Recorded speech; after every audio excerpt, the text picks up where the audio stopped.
Hello दोस्तों, उतरन उतरन Colors TV के episode number 1141 में आपको दिखाया जाएगा इच्छा के मरने के बाद मीठी का रो रो के बुरा हाल होता है। वो कहती है कि नहीं, मुझे इस बात का बिल्कुल भी यकीन नहीं है कि मेरी माँ जो है वो मुझे छोड़कर चली गई हैं। सभी परिवार वाले जो होते हैं वो समझाने की कोशिश करते हैं, कहते हैं कि मीठी बेटा अपने आप को संभालो, तुम्हें नहीं पता है कि तुम्हारी माँ ने तुमको कितना याद किया था, लेकिन तुम लास्ट टाइम पर उनसे नहीं मिल पाई हो। उधर विष्णु के घर वाले जो होते हैं विष्णु को होश में लाने की कोशिश करती हैं। उनकी दादी जो होती हैं वो कहती हैं कि नहीं, ये मैया का लल्ला है, इसको ऐसे ही होश आ जाएगा। सभी जो होते हैं वो हॉस्पिटल जाने के लिए कहते हैं, लेकिन विष्णु को कोई हॉस्पिटल लेके नहीं जाता है। वो कहती हैं कि नहीं, यहीं पर लेप लगाकर मैं इसको ठीक कर लूँगी। उधर मीठी जो होती हैं वो अपनी नानी से पूछती हैं, कहती हैं कि नानी, मुझसे भगवान ने ऐसे मेरे साथ ऐसा क्यों किया है? मुझसे तो मेरे भगवान ने मेरी माँ को ही छीन लिया है। कि तभी उनके पापा यानी आ जाते हैं। उनके पापा को देखकर जो मीठी होती है वो फूट फूट के रोने लगती हैं और अपने पापा को हक कर लेती हैं। कहती हैं कि पापा ये सब कैसे हो गया। उनके पापा जो होते हैं वो समझाते हैं कि तभी विष्णु की सच्चाई जो होती है वो मीठी के सामने आ जाती है। विष्णु जो होता है एक घटिया ही किस्म का आदमी होता है, इनसे इनकी पुरानी दुश्मनी होती है। वीर जो होते हैं वो समझाने की कोशिश करते हैं। उधर दादी जो होती हैं वो कहती हैं कि इच्छा के नाम की कांटे को तो हमने ज़िंदगी से निकाल के फेंक दिया है, अब उस मीठी का भी हमको अंत ही करना होगा।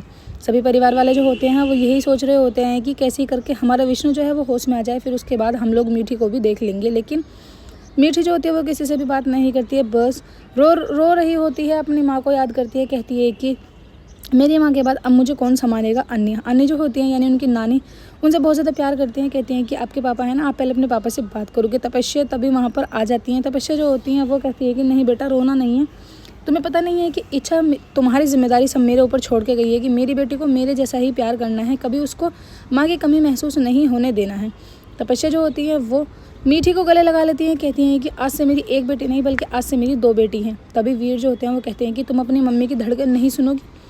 तभी मीठी जो होती हैं वो तपस्या के दिल पर हाथ रख के अपनी माँ की धड़कन सुनने लगती हैं। कहती हैं कि हाँ बिल्कुल, मेरी मम्मी की धड़कन जो है आपके सीने में धड़क रही है। तभी वो कहते हैं कि हाँ, कहीं ना कहीं इच्छा हमारे बीच में ही जिंदा है। तपस्या जो होती है वो उनसे प्रॉमिस करती हैं। कहती हैं कि बेटा आज से हम तुम्हारा बिल्कुल ऐसे ही ख्याल रखेंगे जैसे तुम्हारा इच्छा रखती आई है। तभी वीर जो होते हैं वो कहते हैं कि हाँ मीठी, आज से तपस्या ही तुम्हारी दूसरी मम्मा है। तभी मीठी जो होती है वो हंसने लगती है। उसको एहसास होने लगता है कि शायद उसकी माँ जो है वो आसपास ही हैं। कहती हैं कि तपस्या माँ, अब आप भी तो मुझे छोड़कर नहीं जाओगी ना। तभी वो कहती है कि नहीं बेटा, मैं आपको छोड़कर कहीं नहीं जाऊंगी। अन्य जो होती हैं वो कहती हैं कि अब रोने की कोई ज़रूरत नहीं है, जो हो गया है सो गया, लेकिन हमें आगे के लिए बहुत ज़्यादा सतर्क और समझदारी से काम लेना होगा, क्योंकि दूसरी पार्टी जो है वो कभी भी हमला कर सकती है। दुश्मन को कभी भी हल्का नहीं समझना चाहिए। मीठी जो होती हैं वो कहती हैं कि कोई बात नहीं। उधर विष्णु के परिवार वाले सारे परेशान होते हैं, क्योंकि विष्णु जो होता है होश में तो आ जाता है, लेकिन वो मीठी का ही नाम पुकारता है। इस बात से लेकर घर वाले जो होते हैं थोड़े परेशान हो जाते हैं। कहते हैं कि वैसे तो इतनी बुरी हालत कर दी है मीठी के घर वालों ने इसकी, और उसके बाद भी इसको सिर्फ वही सूझ